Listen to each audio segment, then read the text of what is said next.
Assalamualaikum warahmatullahi wabarakatuh. Halo teman-teman, saya Miska Sidna Ilmana.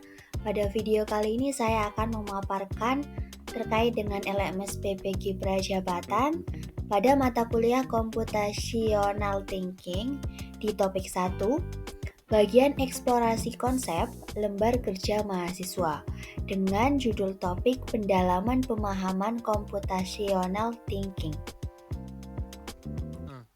Oke, lanjut. Di sini ada lembar kerja mahasiswa. Nah, pada lembar kerja ini disediakan beberapa pertanyaan. Oke, kita lanjut pertanyaan pertama. Sampai saat ini Anda sudah mendapatkan contoh-contoh implementasi CT dalam kehidupan sehari-hari. Dalam contoh-contoh tersebut, dapat dilihat bahwa CT dapat diterapkan dengan ataupun tanpa menggunakan komputer. Tuliskanlah hal atau persoalan apa yang zaman sekarang tidak memakai komputer, TIK, dan robot tapi membutuhkan CT.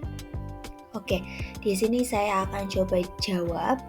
Jadi untuk persoalannya yang menurut saya itu tidak memakai komputer, TIK, dan robot, tapi membutuhkan CT, yaitu jika saya memiliki beberapa larutan yang memiliki pH tertentu.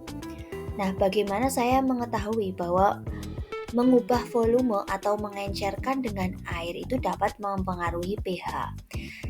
Nah, biasanya kan di setiap larutan itu kan memiliki pH yang berbeda-beda ya. Jadi kira-kira pada persoalan ini tuh bagaimana saya mengetahui bahwa ketika saya mengubah volume atau mengencerkan larutan itu dengan air, kira-kira apakah bisa mempengaruhi pH? Nah, di persoalan ini kan pastinya membutuhkan CT juga. Oke, kita lanjut. Pertanyaan kedua. Tuliskan dan jelaskan minimal satu contoh penerapan untuk masing-masing fondasi CT dalam kehidupan sehari-hari. Contoh yang Anda berikan dapat mengandung lebih dari satu fondasi. Oke, di sini kita sudah belajar kalau misalkan ada beberapa fondasi CT ya. Ada 4. Yang pertama dekomposisi masalah, yang kedua pengenalan pola, yang ketiga abstraksi, dan yang keempat algoritma. Oke, yang pertama kita fokus dulu ke permasalahannya. Permasalahan atau persoalannya itu yang tadi sudah dijawab pada nomor 1 ya. Jika saya memiliki beberapa larutan yang memiliki pH tertentu, bagaimana saya mengetahui bahwa mengubah volume atau mengencerkan dengan air itu dapat mempengaruhi pH? Untuk dekomposisi masalahnya,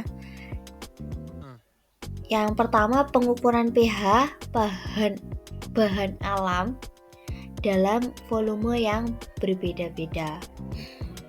Yang kedua, pengukuran pH cairan setelah ditambahkan air. Nah, ini dekomposisi masalahnya dengan melakukan pengukuran pH bahan alam dalam volume yang berbeda-beda, lalu melakukan pengukuran pH cairan setelah ditambahkan air. Jadi coba diukur cairannya tersebut. Lalu untuk pengenalan polanya yaitu menggunakan pengukuran ya, pola matematika berarti ya dalam artiannya ini.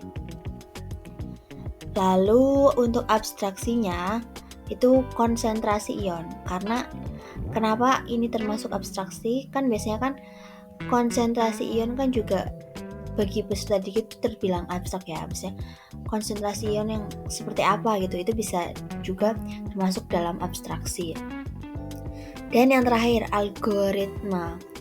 Algoritmanya yang pertama menentukan konsep kualitatif tentang pH asam dan basa sehari-hari, itu termasuk pengenceran ya. Lalu yang kedua menghubungkan pH dengan konsentrasi ion H3O+ dan OH-. Dan yang ketiga memanipulasi konsentrasi ion secara langsung. Nah, ini algoritmanya. Bisa dilakukan dengan ketiga ini. Menentukan konsep kualitatif, lalu menghubungkan pH dengan konsentrasi ion H3O+ dan OH- dan memanipulasi konsentrasi ionnya secara langsung. Oke. Demikian untuk lembar kerja yang saya kerjakan. Silakan barangkali teman-teman punya pendapat lain. Nah, yang saya jawab ini ya termasuk juga ke dalam materi kimia ya. Mungkin bagi teman-teman yang berada di bidang studi lain, mungkin bisa juga dikaitkan dengan bidang studi masing-masing. Oke. Terima kasih. Wassalamualaikum warahmatullahi wabarakatuh.